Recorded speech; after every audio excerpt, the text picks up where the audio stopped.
Thanks for tuning in to this episode of History's Greatest Battles, Season 2, where we explore history's greatest sieges. If you know somebody that enjoys this genre of history, please share the podcast with them.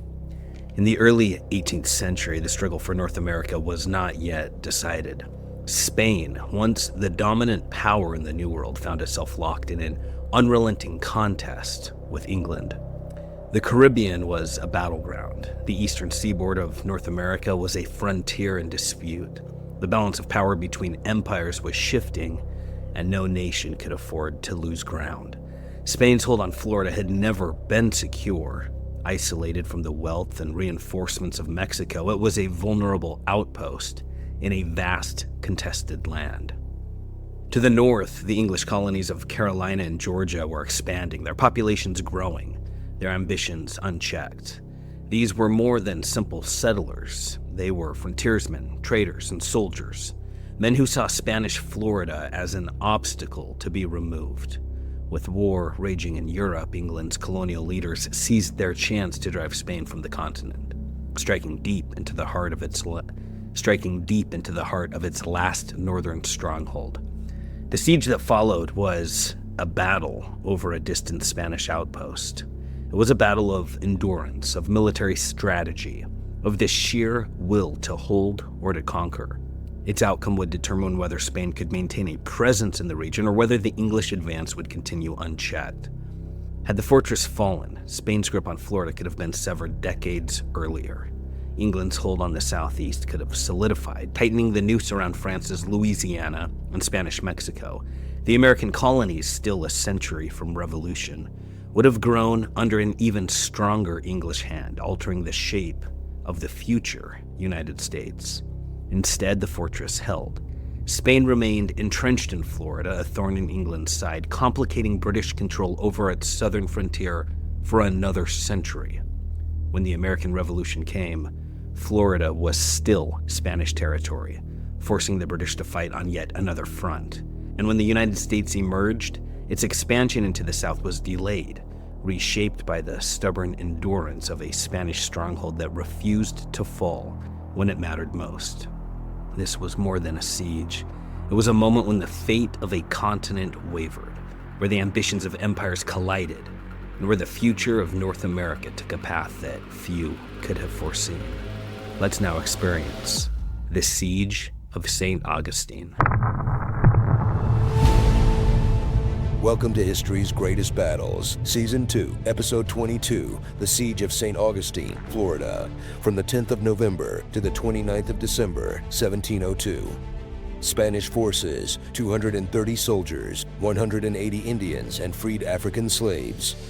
English forces, 500 soldiers, 300 Indians. Spain's victory did more than just hold the line. It secured Florida as a critical bastion, shielding its Atlantic trade routes and standing as a barrier against the rising power of the American colonies. For decades to come, it would remain a Spanish stronghold, a thorn in the ambitions of an expanding America, a reminder that the old empire was not yet finished. When Columbus set sail in 1492, he cracked open the door to a new world, and Spain wasted no time forcing it wide open. The islands of the Caribbean became the first prizes in an empire that would soon stretch deep into the heart of the Americas. With ruthless efficiency, Spanish conquistadors carved their way through Central and South America, tearing the riches of the Aztec and Inca empires from their fallen hands. Gold, silver, and jewels poured into Spain's treasury, fueling a kingdom that now strode the world like a colossus. The wealth of the Spanish Empire was irresistible, and by 1522, rival European empires smelled opportunity. They would not build their own empires just yet, but they would bleed Spain dry if they could. Raiders, privateers, and outright pirates took to the seas, hunting Spanish treasure ships. Spain struck back. The Florida Peninsula became a vital chess piece in their defense of the Caribbean, a natural barrier against marauders. Anchoring their power in Havana, they planted their flag in Florida, determined to hold it against any who dared threaten their empire's lifeline. When the French made their move in 1564, daring to claim northern Florida, Spain reacted with unshakable resolve. They planted their own men at St. Augustine, not just to drive out the French interlopers, but to bring the land fully under Spanish dominion, its people, its resources, its very soul. 9 times the Spanish built wooden forts to hold St. Augustine. 9 times they were reduced to splinters, shattered by enemy assaults, battered by storms, or devoured by the relentless gnawing of insects. For decades, Spain thought wood would be enough, but in 1665, as English settlers clawed southward and pirates grew bolder, it became clear timber would no longer cut it. The English weren't just settling the land, they were raiding, burning, and plundering. The Caribbean had become a hunting ground for British pirates, and if Spain wanted to keep its northern flank intact, it needed something more than a wooden barricade. It needed stone. The breaking point came in 1668. English attackers reduced the last wooden fort to cinders, and Spain had had enough. The monarchy answered. St. Augustine would not fall again. They would build a fortress that could withstand cannon fire, siege, and time itself. The answer lay in coquina, a stone found in Florida. Soft and damp when quarried, it hardened over time, refusing to shatter under bombardment. Cannonballs didn't break it, they sank into it. The fortress would stand no matter how fierce the assault. Work began in 1671, but the fortress rose slowly, too slowly for comfort. Costs soared, timetables stretched, and by the time it was finally complete in 1695, it had cost more than double the original estimate. But what they built was no mere outpost, it was a statement. St. Augustine would never fall easily. For 24 years, as stone by stone, the Castillo de San Marcos rose. The frontier seethed with hostility. Spanish Florida and English Carolina stood, circling each other, neither willing to back down. Skirmishes erupted in the dense wilderness, each side testing the other's resolve. The battles weren't just fought in the shadows of the forests. English colonists and pirates made their intentions clear, striking at St. Augustine itself. Each attack was a warning. Without a true fortress, the town was vulnerable. The fort's walls stood defiant, thick and unyielding, but atop them, its artillery was another matter. The cannons were relics of an earlier age, barely fit for war. Governor José de Zúñiga Ucerda knew that a fortress without proper guns was a target waiting to be struck. He sent word to Spain, demanding modern firepower, but he was not the only man with plans. Governor James Moore of Carolina saw an opportunity: attack before the Spanish could arm themselves. War had already erupted in Europe, the War of the Spanish Succession, and its flames licked across the Atlantic. In Carolina, Governor Moore moved fast. He gathered 500 colonial militia and 300 Yamasee warriors, their loyalty bought with the promise of plunder. The Carolina legislature did not hesitate. Spain and England were at war, therefore their colonies would be too. On October the 16th, 1702, Charleston's harbor churned. 14 ships cut through the water, carrying Moore's forces south. His plan was simple.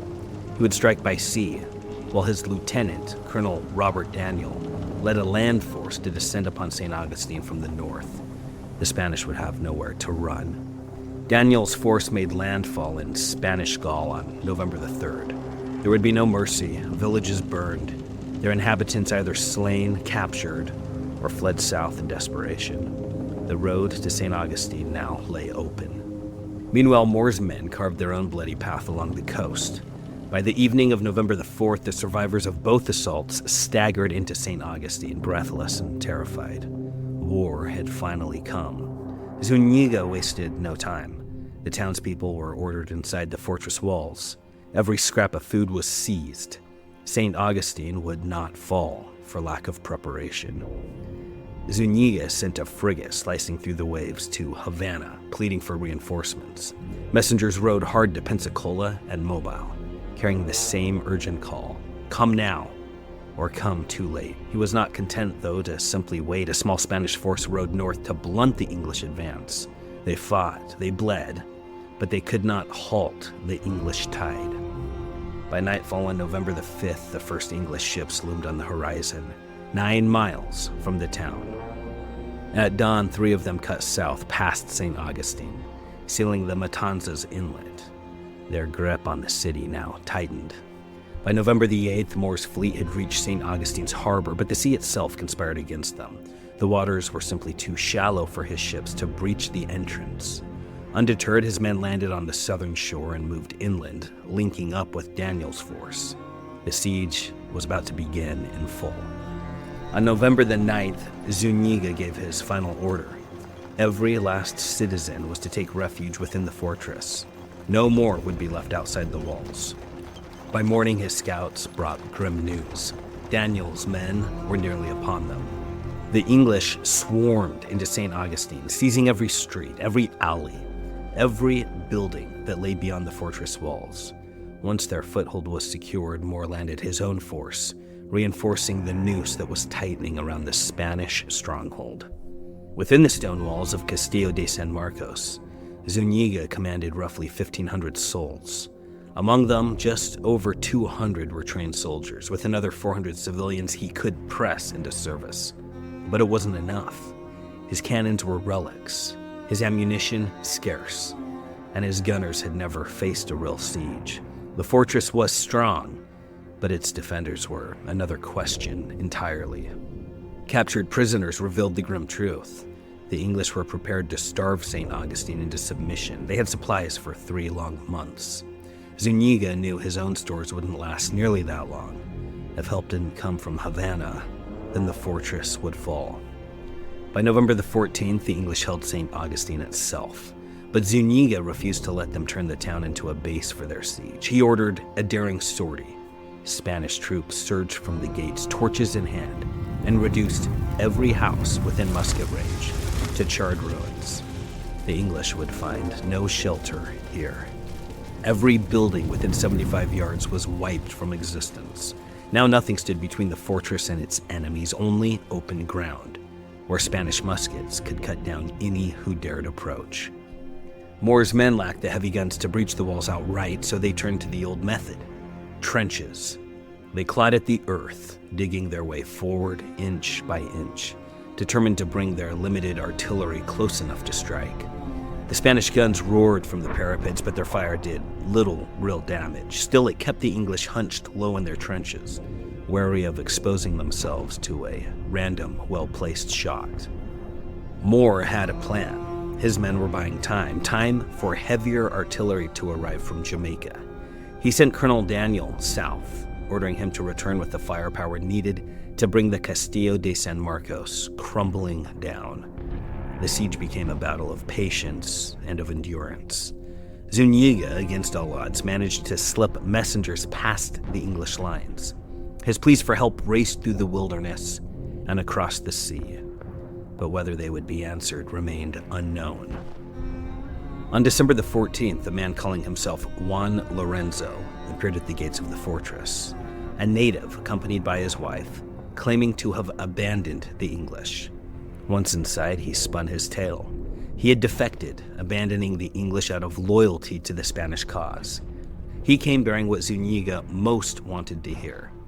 The English were growing desperate. Their resolve was cracking, and soon they would break. But Lorenzo was not what he seemed. Once placed among the other natives within the walls, he whispered of rebellion.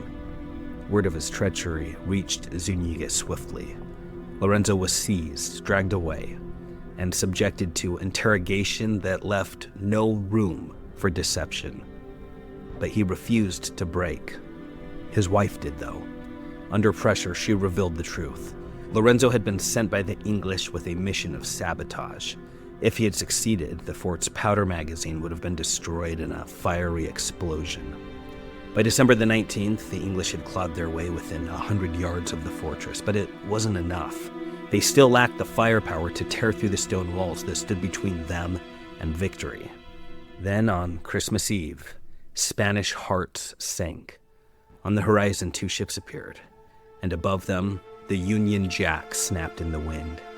But the ships did not bring what Moore had hoped for. No great siege guns from Jamaica, only more men, more powder, more provisions to drag out the siege. Zuniga refused to let despair take hold. He ordered a Christmas celebration, handed out bonuses to his men, anything to keep their spirits from collapsing under the weight of the siege. It wasn't enough. But 2 days later, salvation arrived. 4 Spanish warships cut through the waters offshore, their banners flying. The Spanish ships lingered offshore, their captains cautious, unwilling to rush into battle unprepared. For days they held their position, while inside the fortress, Zúñiga and his men waited, desperate for action. Then on December 29th, the waiting ended. Spanish troops, 212 hardened men, disembarked just down the coast, ready to turn the tide. Moore had seen enough. His gamble had failed. He could not storm the fortress, and now fresh Spanish troops threatened his rear. The only path left was retreat. But retreating wouldn't be easy. The Spanish ships had cut off his escape by sea, leaving him no choice. He gave the order. His own fleet was to be burned, reduced to ashes to keep it from falling into enemy hands. His men would march north, back to Carolina, through the very wilderness they had come to conquer. Fortune, though, had not abandoned him entirely. Reserve ships hidden farther up the coast waited like lifelines. The retreating force reached them, and one by one, Moore's battered men climbed aboard, escaping Spanish vengeance by just the narrowest of margins. As Moore's force withdrew, they left behind a final act of destruction. St. Augustine itself was set ablaze, flames licking at the remnants of Spain's northern outpost. But when Zúñiga and his men re-entered the town on December 30th, they moved swiftly to control the fires. The city, it turned out, would not be lost. The battle was won, but victory came at a cost. St. Augustine lay in ruins. It would take years to rebuild, but rebuild they would. Moore's campaign had left a scar. The Spanish outposts at Apalache, Timuca, and Guale were gone, wiped from the map. St. Augustine now stood alone, the last Spanish stronghold in northern Florida. Over the next 2 decades, they reinforced it, enclosing the town within a wall, determined that it would never again stand so vulnerable. But the English were not done. They had failed to take St. Augustine, but they had not given up on Florida. Even after the War of the Spanish Succession officially ended in 1713, the guns never truly fell silent. In 1728, Colonel William Palmer led yet another English force south, marching on St. Augustine, but when he saw the Castillo de San Marcos standing, as defiant as ever, he hesitated, and he withdrew without firing a shot. But the English were not done testing the fortress. The last great siege came in 1740, led by James Oglethorpe himself, the founder of Georgia. He aimed to break Spanish power once and for all, securing his own colony's southern flank. Spanish Governor Manuel de Montillano knew the key to victory: strike before the enemy could consolidate. He launched a bold sortie, hitting the English while they were still divided. The attack threw Oglethorpe's plans into chaos. Furious but undeterred, Oglethorpe's forces unleashed a relentless bombardment for 27 days. Naval guns hammered the fortress, but the Castillo de San Marcos did not break. The walls absorbed the cannonballs. The defenders held their ground, and casualties remained light. The siege dragged on, and then nature itself turned against the English. Hurricane season loomed, threatening to trap Oglethorpe's men in an unwinnable fight. Faced with the impossible, he made his choice: retreat to Georgia, leaving the fortress unconquered. The Castillo de San Marcos had proven itself. When the last cannon fell silent, it had done exactly what it was built to do: stand unbroken. Every enemy that had tried to take it had failed. Spain still ruled northern Florida. By 1762, the Spanish made their final improvements to the fortress, but its days of war were over. No enemy would challenge its walls again. Oglethorpe had been the last. And then in 1763, Spain's grip on Florida slept, not through war, but through diplomacy. As part of the treaty that ended the 7 Years' War, they ceded Florida to the British. But the wheel of history kept turning. After the American Revolution, Spain reclaimed its lost province once more. Spain's second reign over Florida but not last forever. By 1819, with its empire fading, Spain sold the territory to the United States, and the torch had passed. By then, the Spanish Empire, an empire that had once bent continents to its will, that had filled its coffers with the wealth of fallen civilizations, that had ruled the seas with an iron fist, was little more than a fading echo. The banners that once flew over half the known world were now tattered relics of a past that had slipped beyond Spain's grasp. Its armies had marched, its kings had decreed, its fleets had conquered, but time had conquered Spain in turn, and its grip loosened. Another force rose in its place. The United States was not simply inheriting the remnants of an old world, it was forging an entirely new one, a power unlike anything history had ever known. The Castillo de San Marcos still stood, its walls scarred but unbroken, a silent witness to the unrelenting cycle of empires. Its stone did not weep, but if it could, it would mourn the mighty who built it, only to be forgotten. Because this is the truth carved into its very foundations. No kingdom endures forever. No empire is safe from time. And the rise of one is always the funeral of another.